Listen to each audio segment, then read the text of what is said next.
கர்த்தருடைய நாமத்திற்கு ஸ்தோத்திரம்.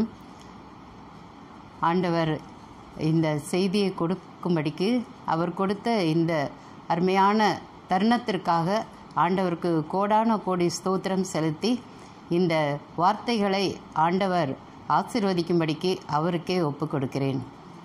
இந்த நாளிலும் கர்த்தர் நம்மை ஒன்று சேர்த்து இருக்கிறார். இந்த செய்தியை நாம் கேட்கும்படிக்கும் இதை மற்றவர்களுக்கு பகிர்ந்து கொடுக்கும்படிக்கும் ஆண்டவர் நம்மை அழைத்து இருக்கிறார். அதன்படி நாம் இங்கே கூடி வந்திருக்கிறோம்.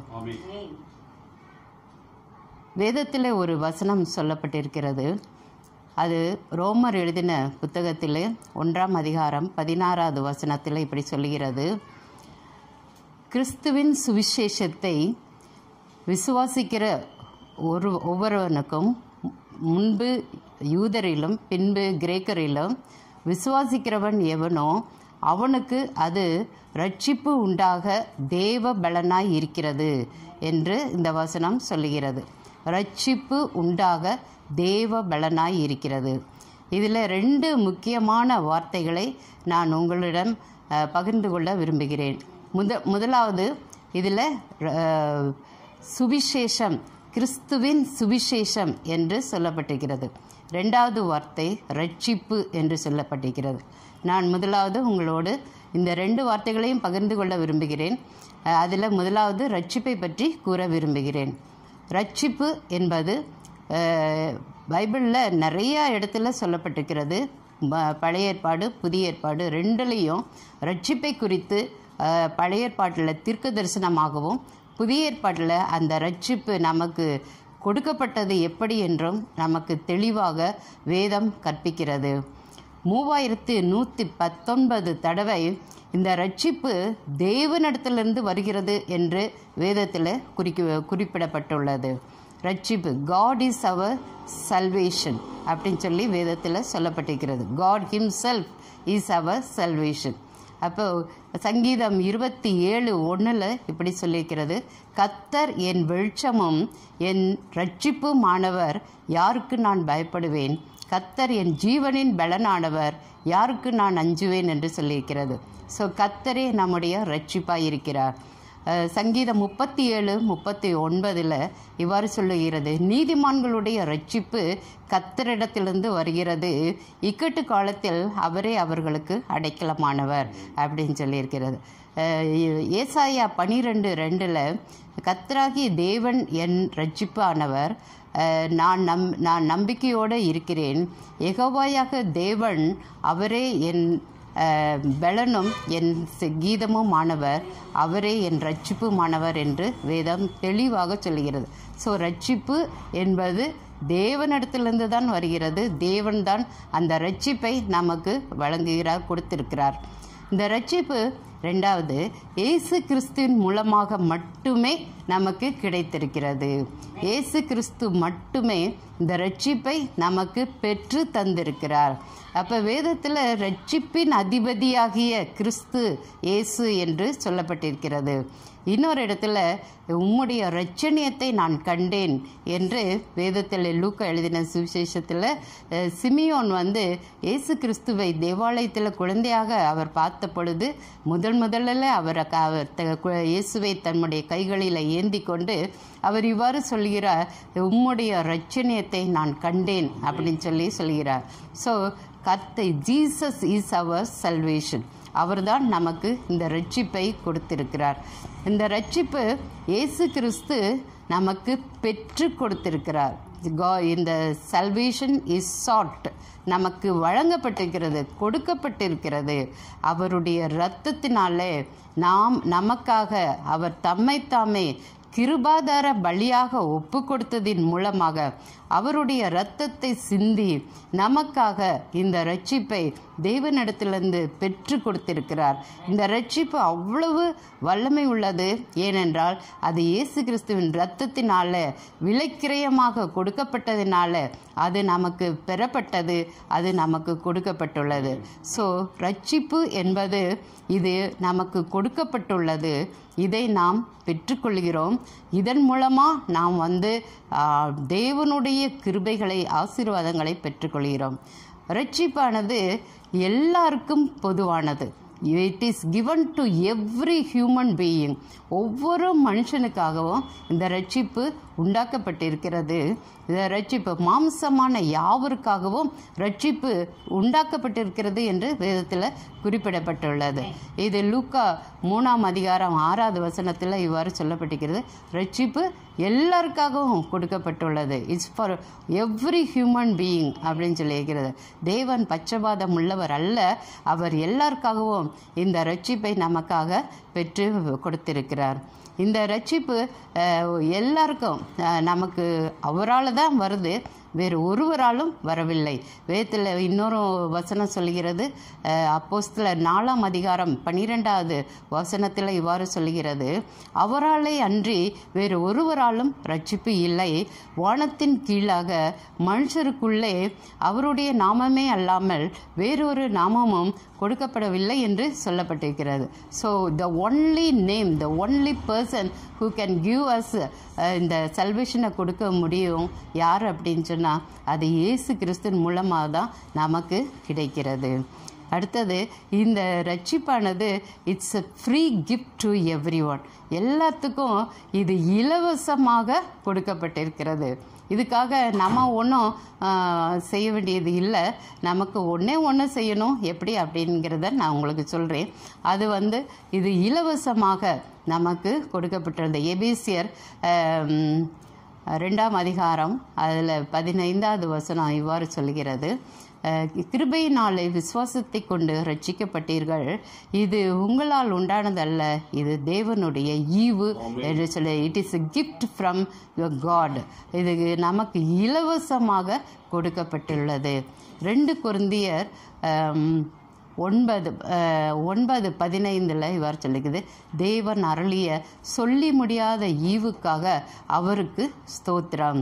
It is an incredible gift from the God. கர்த்தரிடத்துலேருந்து சொல்லி முடியாத, அதை விவரிக்கவே முடியாது, அவ்வளோ ப்ரெஷியஸ், அவ்வளோ அருமையான ஒரு காரியம் இந்த கிஃப்ட் ஃப்ரம் த காட். அப்போ ஆண்டவர் நமக்கு இதை இலவசமாக கொடுத்திருக்கிறார். இந்த கிஃப்டை நமக்கு கொடுத்திருக்கிறார். இதை நாம் பெற்று அனுபவிக்க வேண்டும். இது ஒவ்வொருவருக்காகவும் கொடுக்கப்பட்டுள்ளது. ஒவ்வொருவரும் இதனுடைய பயனை, இதனுடைய நன்மையை பெற்று அனுபவிக்க வேண்டும் என்பதுதான் தேவனுடைய சித்தமாய் இருக்கிறது. இதில் எப்படி நாம் இந்த ரட்சிப்பை பெற்றுக்கொள்ளலாம் அப்படின்னு சொன்னால், இதுக்கு ஆண்டவர் ஒரு ரொம்ப சுலபமான ஒரு வழியை வைத்திருக்கிறார்.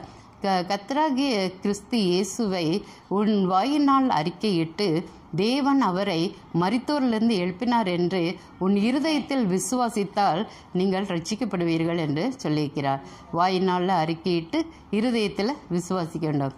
நீதி உண்டாக விசுவாசிக்கப்படும், இருதயத்தில் விசுவாசிக்கப்படும். ரட்சிப்புண்டாக வாயினாலே அறிக்கை செய்யப்படும். அப்போ வாயினால் அறிக்கை செய்வதன் மூலமாக விசுவாசித்து வாயினால் அறிக்கை செய்கிறோம். கிறிஸ்து இயேசுவை தேவன் மரித்தோரிலிருந்து எழுப்பினார் என்று நம்முடைய இருதயத்தில் விசுவாசித்து அதை நாம் அறிக்கை செய்யும் பொழுது இந்த ரட்சிப்பை நாம் இலவசமாக பெற்றுக்கொள்கிறோம். So it is a gift from God. அதை நம்ம இலவசமாக சுலபமாக பெற்றுக்கொள்ளலாம். அதுக்கு ஒரே வழி, நாம் விசுவாசிக்க வேண்டும், நம்முடைய வாயினால் அறிக்கை செய்ய வேண்டும். அப்போ தேவன் சொல்கிறார், இந்த எல்லாத்துக்கும் பொதுவானது. இது கர்த்தராகிய தேவனை தொழுது கொள்கிறவர்கள் எவர்களோ அவர்கள் எல்லாரும் இந்த ரட்சிப்பை பெற்றுக்கொள்வார்கள். இதை குறித்து யோவேல் தீர்க்கதரிசி புஸ்தகத்திலையும் எழுதப்பட்டிருக்கிறது. மாம்சமான யாவர் மேலும் என் ஆவியை ஊற்றுவேன், அப்பொழுது யாரெல்லாம் தொழுது கொள்கிறார்களோ அவர்கள் எல்லாருக்கும் இந்த ரட்சிப்பு கிடைக்கும் என்று சொல்லி யோவேல் தீர்க்கதரிசியின் இடத்துலேருந்து நமக்கு அந்த வாக்கியத்தை நம்ம அறிந்து கொள்கிறோம். அதே அப்போஸ்தலர்லையும் குறிப்பிடப்பட்டுள்ளது. 2:21 இந்த வார்த்தைகள், கர்த்தராகிய தேவனுடைய நாமத்தை தொழுது கொள்கிற எவனோ அவன் எல்லாரும் ரட்சிக்கப்படுவார்கள் என்று வேதத்தில் சொல்லிக்கிறது. ஸோ இவ்வளவு அருமையான இந்த ரட்சிப்பை நாம் இலவசமாக மிகவும் சுலபமாக தேவனிடத்திலிருந்து பெற்றுக்கொள்ள முடியும். இது எல்லோருக்காகவும் உண்டாக்கப்பட்ட ரட்சிப்பு. அடுத்தது, இந்த ரட்சிப்பு என்னெல்லாம் செய்யும் அது நமக்கு எப்படியெல்லாம் பயன் கொடுக்கிறது அப்படின்னு சொல்லி பார்க்கும் பொழுது இந்த ரட்சிப்பு பல விதத்தில் நமக்கு பயனுள்ளதாக இருக்கிறது. முதலாவதாக இந்த ரட்சிப்பு நம்முடைய பாவங்களிலிருந்து நம்மை விடுதலை செய்கிறது. டெலிவரன்ஸ் ஃப்ரம் த சின் அல்லது ரெமிஷன் ஃப்ரம் த சின் அப்படின்னு சொல்கிறோம். ரெமிஷன் அப்படின்னு சொன்னால் நம்ம பாவங்களெல்லாம் ஒன்றுமே இல்லாத மாதிரி அது மூடப்படுகிறது அல்லது கழுவப்படுகிறது, அது நம்மை விட்டு அகற்றப்படுகிறது, டோட்டலாக அது நம்மை விட்டு விலக்கப்படுகிறது. அதுக்கு தான் ரெமிஷன் ஆஃப் சின் அப்படின்னு சொல்லிக்கிறது. அதில் பாவம் ரத்தம் சிந்துதல் இல்லாமல் பாவ மன்னிப்பு உண்டாகாது என்று சொல்லியிருக்கிறது. அப்போ 1 தீமோத்தேயு புஸ்தகத்தில் இவ்வாறு சொல்லியிருக்கிறது, கிறிஸ்து இயேசு பாவிகளை ரட்சிக்க கிறிஸ்து இயேசு உலகத்திற்கு வந்தார் அப்படின்னு சொல்லியிருக்கு. அப்போ இந்த பாவத்திலிருந்து நம்ம விடுதலையாக்க, அப்போ டெலிவரன்ஸ் அல்லது விடுதலை இதை நமக்கு கொடுப்பதற்காகவே இயேசு கிறிஸ்து இந்த உலகத்திற்கு வந்தார். பாவத்திலிருந்து ஒரு விடுதலை. இன்றைக்கி பாவத்திலிருந்து விடுதலை பெற எத்தனையோ வழிமுறைகளை தேடுகிறார்கள். ஆனால் அது எல்லாமே அவர்களுக்கு பயன்படாது. ஆனால் இயேசு கிறிஸ்துவின் ரத்தம் நம்மை கழுவும் பொழுது அப்போது நம்ம பாவத்திலிருந்து நாம் விடுதலை பெறுகிறோம். ஸோ ரெமிஷன் ஃப்ரம் த சின் அப்படின்னு சொல்லி ஃபஸ்ட்டு நம்ம இந்த ரட்சிப்பின் மூலமாக நம்ம பெற்றுக்கொள்கிறோம். ரெண்டாவது, இந்த ரட்சிப்பின் மூலமாக நமக்கு ஹீலிங் உண்டாகிறது, நமக்கு சுகம் கிடைக்கிறது. அப்போ பாவியான ஸ்திரீ ஆண்டவரை அவருடைய வஸ்திரத்தை பின்னாடி தொட்டப்ப, மகளே உன் விசுவாசம் உன்னை ரட்சித்ததுன்னு சொன்னார். அப்போ அந்த மகளுக்கு சுகம் உண்டானது. அப்போ ஒரு சுகம் அதுவும் ஒரு ரட்சிப்பு, ஒரு விடுதலை, நோயிலிருந்து ஒரு விடுதலை கிடைக்கிறது. அது அவளுக்கு ரட்சிப்பை உண்டு பண்ணிட்டு அப்படின்னு சொல்லி பார்க்குறோம். டோட்டலாக 12 வருஷமாக கஷ்டப்பட்டு எல்லா வைத்தியர்களால் கைவிடப்பட்டிருந்த அந்த ஸ்திரீயானவள் ஜஸ்ட் பை அவரை தொட்டதன் மூலமாக, விசுவாசத்தின் மூலமாக அவளுடைய நோய் முழுவதும் அவளை விட்டு நீங்கப்பட்டு அவள் சுகமானாள் அப்படின்னு சொல்லி வேதத்தில் வாசிக்கிறோம். ஸோ இந்த ரட்சிப்பு நமக்கு ஹீலிங்கை கொண்டு வருகிறது, சுகத்தை கொண்டு வருகிறது. அடுத்ததாக ரட்சிப்பு நம்மை பாதுகாக்கிறது அப்படின்னு சொல்லியிருக்கிறார். நான் உன்னை ரட்சிக்கவும் உன்னை காக்கவும் நான் உன்னோட கூட இருக்கிறேன் என்று எரேமியா தீர்க்கதரிசியின் மூலமாக 15ஆம் அதிகாரம் 20வது வசனத்தில் சொல்லப்படுகிறது. ஐ வில் ப்ரொடெக்ட் யூ அப்படின்னு சொல்லி இதில் வேதத்தில் சொல்லியிருக்கிறார். உன்னை ரட்சிக்கவும் உன்னை காக்கவும் உன்னை தப்புவிக்கவும் நான் உன்னோட கூட இருக்கிறேன் என்று சொல்லி வேதத்தில் சொல்லியிருக்கிறார். உன்னோடு வழக்காடுகிறவர்களோடு நான் வழக்காடி உன் பிள்ளைகளை நான் ரட்சித்துக் கொள்வேன் என்று சொல்லி இன்னொரு இடத்துல சொல்லியிருக்கிறது. ஸோ நம்முடைய எதிராளிகள் இடத்திலிருந்து நம்மை பாதுகாக்கவும் நம்மை தப்புவிக்குவதற்கும் கர்த்தர் நம்மளோடு கூட இருந்து நம்மை ரட்சிக்கிறார், நம்மை விடுவிக்கிறார். அவர்களுடைய கைகளிலிருந்து, அவர்களுடைய தீங்கான காரியங்களிலிருந்து, எண்ணங்களிலிருந்து நம்மை விடுவித்து பாதுகாத்து கொள்கிறவராயிருக்கிறார். ஸோ ரட்சிப்பு நம்மை பாதுகாக்கிறது. அடுத்ததாக ரட்சிப்பு நமக்கு ஒரு மதிலாக இருந்து நம்மை தீங்கிலிருந்து நம்மை ப்ரிசர்வ் பண்ணுது. தீங்குனால நம்ம அழிந்து விடாதபடிக்கு அது நமக்கு பாதுகாப்பாக இருக்கிறது. அது ஏசாயா தீர்க்கதரிசி 60வது அதிகாரத்தில் இவ்வாறு சொல்லப்பட்டிருக்கிறது, இனி கொடுமையும் அழிவும் உன்னை சேதப்படுத்தாது, ரட்சிப்பே உன்னுடைய மதிலாக இருக்கும், துதியே உன்னுடைய வாசலாக இருக்கும் என்று சொல்லப்பட்டிருக்கிறது. ஸோ அழிவு, நாசம், கொடுமை, தீமை இதெல்லாம் நம்மை தாக்கி நம்மை அழித்து நம்மை ஒன்றும் இல்லாமல் பண்ணாத படிக்கு அதிலிருந்து தேவன் நம்மை பாதுகாக்கிறவராக இருக்கிறார். ஸோ இது ப்ரிசர்வேஷன். ஆண்டவர் நம்மை பாதுகாத்து சத்ருனுடைய கைகளிலிருந்து நம்மை விடுதலை பண்ணி நம்மை பாதுகாப்பாக வைத்திருக்கிறார். அவரே நமக்கு மதிலாக, அரணாக, கோட்டையாக நமக்கு இருந்து நம்மை பாதுகாக்கிறார். கர்த்தர் என் அரணம், என் கோட்டையும், என் ரட்சிப்புமானவர் என்று சொல்லி வேதத்தில் நம்ம எத்தனை தடவை வாசிக்கிறோம். கர்த்தரே நம்முடைய ரட்சிப்பாக இருக்கிறார். அவரே நமக்கு அரணும் கோட்டையுமாய் இருக்கிறார். அவரே நமக்கு பாதுகாப்பாக அரணாக இருக்கிறார். இதுவும் நமக்கு இந்த ரட்சிப்பினால் நமக்கு கிடைக்கிறது.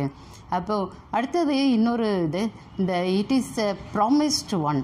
கர்த்தர் இந்த ரட்சிப்பை நமக்கு ப்ராமிஸ் பண்ணியிருக்கிறார். அது திட்டமாக அது உனக்கு உண்டு அப்படின்னு சொல்லியிருக்கிறார். சங்கீதம் 91 கடைசி வசனம் சொல்லுகிறது, நீடித்த நாட்களினாலே உன்னை திருப்தியாக்கி என் ரட்சிப்பை உனக்கு காண்பிப்பேன். It is the promise from the Lord. Lord has promised us to every one of us. நமக்கு அவரை நாம் ஏற்றுக்கொண்டு அவரை விசுவாசிக்கும் பொழுது அது நமக்கு ஒரு ப்ராமிஸாக, நமக்கு வாக்குத்தத்தமாக கொடுத்து நம்மளை நீடித்த நாட்களை தருவேன்னு சொல்லியிருக்கிறாரு. நம்மளை ரட்சித்து காப்பாற்றுவேன் என்று சொல்லியிருக்கிறார். ஸோ இதை விட நமக்கு என்ன வேணும்? உன்னதமானவரின் மறைவில் சர்வ வல்லவருடைய நிழலில் நம்ம தங்கியிருக்கும் பொழுது நமக்கு நீடித்த நாட்களையும் பூரண சுகத்தையும் பலத்தையும் ரட்சிப்பையும் நமக்கு கொடுத்து ஆண்டவர் அவர் நம்மை பாதுகாக்கிறார். ஸோ இது ஆண்டவரிடத்துலேருந்து நம்ம பெற்றுக்கொள்கிறோம். அடுத்தது இந்த ரட்சிப்பின் மூலமாக இன்னொரு முக்கியமான ஒரு காரியத்தை நம்ம பெற்றுக்கொள்கிறோம். ஆக்கினை தீர்ப்பிலிருந்து நம்ம விடுதலை ஆக்கப்படுகிறோம். அப்போ கிறிஸ்து இயேசுவினுடைய இரத்தத்தினாலே நாம் நீதிமான் ஆக்கப்பட்டு இருக்க கோபாக்கினைக்கு தப்பிக்கும்படிக்கு தப்பித்து கொள்வது நிச்சயமாமே என்று ரோமன்ஸ் 5:18 சொல்லப்பட்டிருக்கிறது. ரோமன்ஸ் 5:18 இவ்வாறு சொல்லுகிறது, கிறிஸ்துவனுடைய இரத்தத்தினாலே நாம் நீதிமான்கள் ஆக்கப்பட்டு இருக்க கோபாக்கினைக்கு தப்பித்து கொள்வதற்கு அதிக நிச்சயமாமே அப்படின்னு சொல்லுகிறார். அப்போ தண்டனை கோபாக்கினைங்கிறது தான் ஆக்கினை தீர்ப்பு. அந்த ஆக்கினை தீர்ப்பிலிருந்து நாம் விடுவிக்கப்படுகிறோம். கிறிஸ்து இயேசுவை விசுவாசிக்கிறவனுக்கு ஆக்கினை தீர்ப்பு இல்லை என்று வேதம் தெளிவாக சொல்லியிருக்கிறது. ரோமன்ஸ் 8:1 இந்த வசனத்தை நம்ம பார்க்குறோம். கிறிஸ்துவை விசுவாசிக்கிறவனுக்கு மாமிசத்தின்படி நடவாமல் ஆவியின்படி நடக்கிறவர்களுக்கு ஆக்கினை தீர்ப்பு இல்லை என்று சொல்லி தெளிவாக நமக்கு விளக்கம் சொல்லுகிறது. ஸோ ரட்சிப்பின் மூலமாக நாம் என்ன செய்கிறோம்? இந்த அக்கினை தீர்ப்பிலிருந்து தப்பித்து கொள்கிறோம், அதிலிருந்து விடுதலையாக்கப்பட்டு இருக்கிறோம் என்று சொல்லலாம். அடுத்தது, ரட்சிப்பானது ஒரு மனிதனை உருமாற்றுகிறது, டிரான்ஸ்ஃபார்ம் பண்ணுகிறது, அவனை மறுரூபமாக்குகிறது அப்படின்னு சொல்லி வேதத்தில் வாசிக்கிறோம். லூக்கா எழுதின சுவிசேஷத்தில் ஒரு சம்பவம் அங்கே நம்ம வாசிக்கிறோம். 19ஆம் அதிகாரத்தில் சகையு என்ற ஒரு ஆயக்காரன் இருந்தான், டாக்ஸ் கலெக்டர்னாவே தெரியும். அவன் அநியாயமாக மற்றவங்களிடத்துல வட்டி வாங்கி, அநியாயமாக மற்றவங்களிடத்துல கோபப்பட்டு அடித்து உதைச்சு அவங்களுடைய பணத்தையெல்லாம் அநியாயமாக பெற்றுக்கொள்ளக்கூடியவன் தான் டாக்ஸ் கலெக்டர். ஸோ இப்படிப்பட்ட ஒரு மனிதனை தான் ஆண்டவராக இயேசு கிறிஸ்து சந்திக்கிறார். அப்போ அவர் சொல்கிறாரு, நான் இன்றைக்கி உன் வீட்டுக்கு வருவேன் அப்படின்னு சொல்கிறாரு. அப்போ அவர் வரும் பொழுது என்ன நடைபெறுது அப்படின்னு சொன்னால், உடனே அவரை பார்த்து அவர் இப்போ உடனேயே இந்த மனிதனுக்குள்ளே பெரிய ஒரு டிரான்ஸ்ஃபார்மேஷன் நடக்குது. அப்போ ஆயக்காரனாக இருந்த அந்த சகையோ உடனே என்ன அறிக்கை பண்ணுகிறான்? நான் தவறாக பெற்ற வட்டியை திருப்பி நாளத்தனையாக திருப்பி கொடுத்து விடுகிறேன் என்று சொல்கிறான். அதுவும் என்னுடைய ஆஸ்தியில் பாதியை ஏழைகளுக்கு கொடுக்கிறேன் என்று வாக்கு சொல்லுகிறான். ஆண்டவரிடத்துலையே அவன் திருப்பி சொல்லுகிறான். அப்போ ஆண்டவர் சொல்கிறாரு, இன்றைக்கு இந்த வீட்டுக்கு ரட்சிப்பு வந்தது என்று சொல்லி அவர் அறிக்கையிடுகிறார். அப்போ ரட்சிப்பை பெற்றுக்கொள்வது எவ்வளோ ஈஸி பாருங்கள். ஒரு மனுஷன் உருமாறும் பொழுது, மனம் மாறும் பொழுது, அப்போ ஆண்டவரை விசுவாசிக்கும் பொழுது ரட்சிப்பு அவனுக்கு உடனே கிடைக்கிறது. இழந்து போகிறதை தேடவும் ரட்சிக்கவுமே கர்த்தராகிய கிறிஸ்து உலகத்திற்கு வந்தார் என்று வேதம் தெளிவாக சொல்கிறது. அப்போ இழந்து போன ஒவ்வொருவரையும் தேடவும் ரட்சிக்கிறது தான் கிறிஸ்துவனுடைய முக்கியமான பணியாக இருந்தது. அதுதான், அதற்காக தான் அவர் உலகத்திற்கே வந்தார். நாம் எல்லாருமே பாவம் செய்து நம்ம தேவனை விட்டு விலகி போனோம், இழந்து போயிருந்தோம், அவருடைய கிருபையை இழந்து போயிருந்தோம், அவருடைய ஆசீர்வாதங்களை இழந்து போயிருந்தோம். நம்ம எல்லாத்தையும் திருப்பி கொண்டு அவருடைய பிள்ளைகளாக்கி அவருடைய ஆசீர்வாதங்களை பெற்றுக்கொள்வதற்கு தான் ஆண்டவராக இயேசு கிறிஸ்து உலகத்திற்கு வந்தார். அதற்கு தான் இந்த ரட்சிப்பு கொடுக்கப்பட்டுள்ளது. So transformation and also restoration of life. இது வந்து இயேசு கிறிஸ்துவின் மூலமாக, ரட்சிப்பின் மூலமாக நமக்கு கிடைக்கப்பட்டுள்ளது. ஸோ இது எவ்வளோ பெரிய ஆசீர்வாதம்.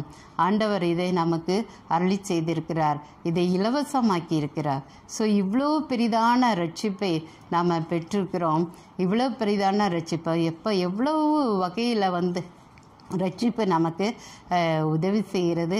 நம்முடைய பாவத்திலிருந்து விடுதலை, நோயிலிருந்து விடுதலை, நம்முடைய வாழ்க்கையில் இருக்கிற கஷ்டங்கள்லேருந்து விடுதலை, நம்முடைய சத்துருக்கள் கையிலிருந்து விடுதலை, நம்முடைய சூழ்நிலைகளிலிருந்து நமக்கு விடுதலை, நம்முடைய மனமாற்றம், நம்முடைய தீங்கான காரியங்களினால் ஏற்பட்ட சாபங்களிலிருந்து, அதிலிருந்து வரக்கூடிய கஷ்டங்களிலிருந்து நம்மை விடுதலை செய்கிறது. So from all oppression, from all depression, from all sickness, from all sin and all hard time, hard situation, இது எல்லாத்திலிருந்து ஆண்டவராகிய இயேசு நம்மை விடுவிக்கிறவராய் இருக்கிறார். நமக்கு ஒரு நல்ல வாழ்வை அவர் கொடுக்க வல்லவராய் இருக்கிறார். அவர் மூலமாக நம்ம பெற்றுக்கொள்கிறோம். கடைசியாக ஆண்டவர் வந்து இவ்வளோ பெரிதான ஒரு ரட்சிப்பு, இப்போ அது வேதம் சொல்லுகிறது, அடையாளங்களினாலும் அற்புதங்களினாலும் தேவன் அளித்த பரிசுத்த ஆவியின் வரங்களினாலும் கொடுக்கப்பட்டுள்ள இவ்வளவு பெரிதான இந்த ரட்சிப்பை குறித்து நாம் கவலையற்று இருப்போமானால் தண்டனைக்கு எப்படி தப்பித்து கொள்வோம் என்று சொல்லியிருக்கிறது. அப்போ இந்த வேதத்தில் இந்த ரட்சிப்பை குறித்து ஜாக்கிரதை உள்ளவர்களாக இருங்கள் என்று நமக்கு அறிவுரை சொல்லுகிறது. Be careful about the salvation. அப்போ ரட்சிப்பை குறித்து நீங்கள் அசதியாக இராமல் ஜாக்கிரதையாக இருங்கள் என்று சொல்லப்பட்டிருக்கிறது. அப்போ நம்ம ஜாக்கிரதையாக இருக்கணும். ரட்சிக்கப்படுவது அதிக அதிக அதிக அதிக தேவையாக இருக்கிறது. அது ஒரு நிச்சயமான காரியமாக இருக்கிறது. அது நமக்கு தேவை. அப்படிதான் நமக்கு வந்து எட்டர்னல் லைஃப், நமக்கு நித்திய ஜீவனை நாம் சுதந்திரத்துக்கொள்ள முடியும் அப்படிங்கிறது இன்னொரு பக்கம் இந்த ரட்சிப்பின் மூலமாக நமக்கு கிடைக்கிறது.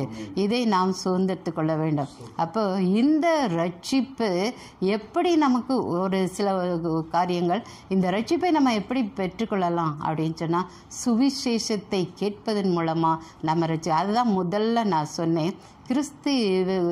கிறிஸ்துவின் சுவிசேஷத்தை விசுவாசிக்கிற ஒவ்வொருவனுக்கும், அவன் யூதனானாலும் பின்பு கிரேக்கனானாலும் விசுவாசிக்கிற ஒவ்வொருவருக்கும் அது வந்து ரட்சிப்பு உண்டாகிறதுக்கு தேவ பலனாய் இருக்கிறது.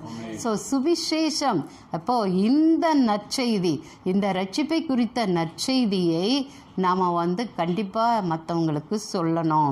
அப்போ அந்த ரட்சிப்பை குறித்து நம்ம அறிவிக்கை சொல்லாட்டி மற்றவங்களுக்கு தெரியாது. ஏன்னு சொன்னால் இவ்வளவு அருமையான இந்த ரட்சிப்பை குறித்து ஒவ்வொருத்தரும் அறிய வேண்டும், அதை பெற்றுக்கொள்ள வேண்டும் என்றால் இந்த சுவிசேஷம் எல்லோருக்கும் அறிவிக்கப்பட வேண்டும்.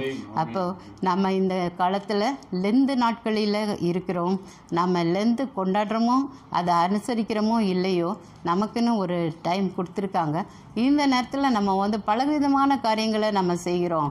நம்ம தான தர்மம் செய்கிறோம், நம்ம வந்து உபவாசம் இருக்கிறோம், நம்ம ஜெபம் பண்ணுறோம், மற்ற நமக்கான காரியங்களை நம்ம பார்த்துக்கிட்டு இருக்கோம். But at the same time நம்ம வந்து மற்றவங்களுக்கான காரியங்களையும் நம்ம பார்க்கணும். நம்ம கூட இருக்கிறவங்க, நம்ம பக்கத்தில் இருக்கிறவங்க, நம்ம குடும்பத்தில் இருக்கிறவங்க, நம்ம சபையில் இருக்கிறவங்க, இவங்க எல்லாரும் ரட்சிக்கப்பட்டிருக்காங்களா அப்படிங்கிறத கொஞ்சமாவது நம்ம வந்து யோசித்து பார்க்க வேண்டும்.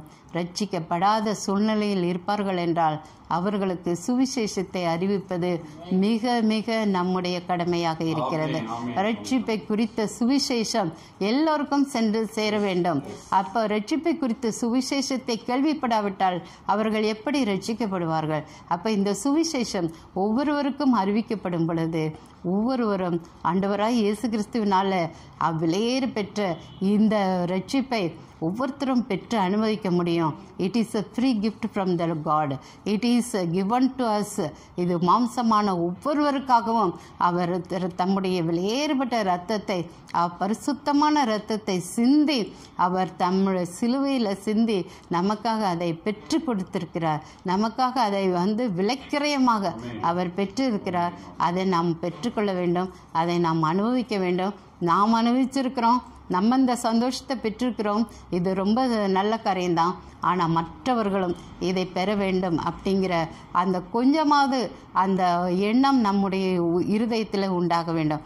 அப்படி உண்டாகும் பொழுது அநேக பேர் ரட்சிக்கப்படுவதற்கும் தேவனுடைய ராஜ்யத்துக்குள்ளே சேர்க்கப்படுவதற்கும் ஆண்டவர் இதை ஒரு காலமாக, இதை ஒரு நேரமாக, இதை ஒரு திட்டம் பண்ணி இருக்கிறார். இதை நாம் எடுத்து நாம் சிரமப்படாமல் நம்ம சிரத்தை எடுக்காமல் இருந்தோம்னா அது நமக்கு நம்மள விழுந்த கடமையாக இருக்கிறது. கர்த்தர் நம்மிடத்தில் கணக்கு கேட்பார். ஆனால் நாம் அதை செய்யும் பொழுது அநேக பேரை நாம் ரட்சித்து கொள்ளலாம். கர்த்தருக்குள்ளாக சொல்லலாம். ஸோ ரட்சிப்பு என்பது it is a holiness in front of the Lord. அது முழுமையாக்கப்படுகிறது. ஒவ்வொருடைய லைஃப்பும் முழுமையாக்கப்படுகிறது. ஹோல்னஸ் கிரீக்கில் இது என்ன சொல்லப்பட்டிருக்குன்னா சொட்டேரியா அப்படி SOTERIA சொட்டேரியா. சொட்டேரியா அப்படின்னா ஹோல்னஸ், முழுமைப்படுத்துதல். அது பாவத்திலிருந்து விடுதலை, நோயிலிருந்து விடுதலை, சாபங்களிலிருந்து விடுதலை, ஆபத்துகளிலிருந்து விடுதலை, சத்ருவின் கைகளிலிருந்து விடுதலை, அப்படி பலவிதமான சூழ்நிலைகள்லேருந்து நம்மை விடுதலை செய்து ஒரு முழுமையான சந்தோஷமான மகிழ்ச்சியான ஒரு வாழ்க்கை வாழ்வதற்கு அது வழிவகுக்கிறது. அப்போ கர்த்தருக்கே இந்த மகிமையும் நாம் செலுத்துகிறோம். தேவன் அருளிய இந்த சொல்லி முடியாத ஈவுக்காக கர்த்தருக்கு நன்றி செலுத்துவோம். அவரையே துதிப்போம், அவருக்கே ஸ்தோத்திரம் செலுத்துவோம். எல்லா துதியும் கனமும் மகிமையும் அவருக்கே உண்டாவதாக. ஆமென்.